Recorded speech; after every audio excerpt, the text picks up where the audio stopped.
এটা হচ্ছে গুরুত্বপূর্ণ। 2025 সালটা কিন্তু মঙ্গলের বছর ছিল। 2025 সাল কিন্তু আমরা দেখেছি, আমি প্রথমার্ধেই বলে গেছিলাম যে 2025 সালে নানা রকম গণ্ডগোল হবে, অগ্নুৎপাত থেকে শুরু করে নানা রকম বিমান দুর্ঘটনার থেকে শুরু করে নানা রকম কিন্তু আশঙ্কা, ভূমিকম্প, প্রচুর কিছু হয়েছে। 2025 সাল বলতে পারবে না খুব কম লোকের ভালো গেছে, বেশিরভাগ লোকেরই সমস্যা। 2-1 জন মানুষের যাদের মঙ্গল ভালো ছিল, মঙ্গলের দশা অন্তর্দশা ভালো ছিল, তাদের ক্ষেত্রেই ভালো। এখনও কিন্তু সময়টা ডিস্টার্ব চলছে, কারণ 3টে গ্রহ, শনি এখনও রেট্রোগ্রেড মোশনে বসে আছে, এবং বৃহস্পতিও বক্রী তুঙ্গগৃহ প্রাপ্ত হয়ে বসে আছে, বুধ বক্রী।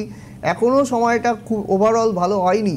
কি তৎপরিপ্রেক্ষিতে অনেকেই আমায় প্রশ্ন করেছেন, জানতে চেয়েছেন যে 2026 সালটা কেমন যাবে। তো 2026 সাল সংখ্যাতাত্ত্বিক বিচারে, আমি আগের দিনও বলে গেছি, যা সংখ্যাতাত্ত্বিক বিচারে এটা কিন্তু রবির বছর। রবি কিন্তু নাম, যশ, খ্যাতি, প্রতিষ্ঠা, একটা কিন্তু অগ্নি, মানে রবির দিক হচ্ছে পূর্ব দিক, রবির স্বাদ হচ্ছে ঝাল। রবি কিন্তু পূর্ব দিকের অধিপতি, এবং সৌরমণ্ডলের এমন একটা গ্রহ, আমরা কিন্তু জ্যোতিষশাস্ত্রে গ্রহ বলেছি, কিন্তু এটা নক্ষত্র।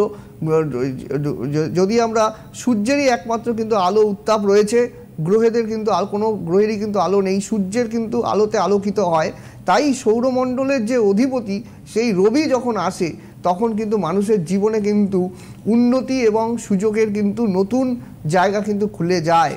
এবং এই সাপেক্ষে আমি বলে রাখি দর্শক বন্ধুদের, যাদের 7-8 বছর থেকে কর্মসংস্থানের নানা রকম অসুবিধা, চাকরি হয়নি, আটকে ছিল, কারো বিদেশ যাত্রা 2-3 বছর থেকে চেষ্টা করছে, বিদেশ যেতে পারেনি, অ্যাব্রডে কোনো চাকরি ঝুলেছিল, সেগুলো কিন্তু খুলে যাবে এবছর অনেকের ক্ষেত্রে। এবং রবি যেহেতু পিতাকে ইন্ডিকেট করে, পুত্রের নাম যশে পিতার কিন্তু মানে ভালো নাম যশ সমস্ত কিছু কিন্তু এই দিক থেকে ভালো হবে। কিন্তু অন্য দিক থেকে রবি যেহেতু পাপক গ্রহ, রবি কিন্তু দেখা যাবে যে এই যে সূর্যের বছরে দেখা যাবে প্রচণ্ড পরিমাণে কিন্তু তীব্র দাবদাহ কিন্তু দেখা যাবে। 2026 সালে কিন্তু প্রচণ্ড পরিমাণে গরম এবং তীব্র দাবদাহ নানা রকমভাবে কিন্তু সৃষ্টি হবে। এবং দেখা যাচ্ছে যে এই বছর কিন্তু নানা রকম সন্ত্রাসবাদী শক্তিরা কিন্তু বেড়ে উঠবে, এবং রাজনৈতিক হানাহানির কিন্তু সম্ভাবনা কিন্তু প্রবল দেখা যাচ্ছে। বিগত আমার ক্যালকুলেশনে যেটা বলে, বিগত 20-25 বছরে যা হয়নি, এবছর কিন্তু সেটা কিন্তু অনেকটাই দেখা যাবে। রাজনৈতিক ক্ষেত্রে কিন্তু হানাহানি, ঘরে ঘরে কিন্তু খুন সন্ত্রাসের মতো ঘটনা কিন্তু ঘটতে চলেছে। তাই এই বছরটা একটু সতর্ক থাকার প্রয়োজনীয়তা আছে।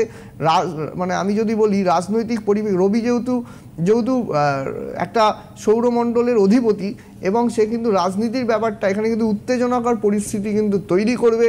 নানা দিক থেকে কিন্তু বিরোধী এবং যারা সরকার দলে রয়েছে তাদের মধ্যে সংঘর্ষ কিন্তু বিশাল আকার ধারণ করবে, যার কিন্তু খেসারত কিন্তু অনেক জনতাকে কিন্তু দিতে হবে। তাই জন্য এটা কিন্তু এই জন্য আমি বলবো যে এই বছরটা কিন্তু সতর্ক থাকতে হবে। পট পরিবর্তনের ক্ষেত্রে কিন্তু সেরকম সম্ভাবনা আমি কম দেখছি, কিন্তু আমার প্রেডিকশান যতখানি বলে, হ্যাঁ, কিন্তু ব্যাপারটা হচ্ছে যে আমি সকলের ডেট অফ বার্থ পাওয়া যায় না, কিন্তু আমি যতটুকু পেয়েছি সেখানে কিন্তু পট পরিবর্তনের সম্ভাবনা কিন্তু কম রয়েছে। তা সত্ত্বেও কিন্তু আমি একটা কথা বলবো যে নিজেদের মধ্যে সংযত থেকে এগিয়ে চললে কিন্তু জায়গাটা কিন্তু ভালো হবে।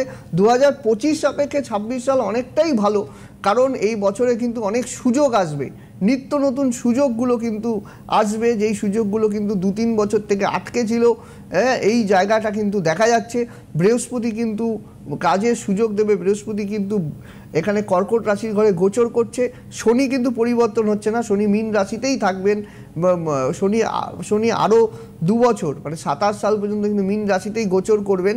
তাই জন্য আমি একটা কথাই বলবো যে বড় বড় গ্রহরা যখন ট্রানজিট হচ্ছে না, সেক্ষেত্রে কিন্তু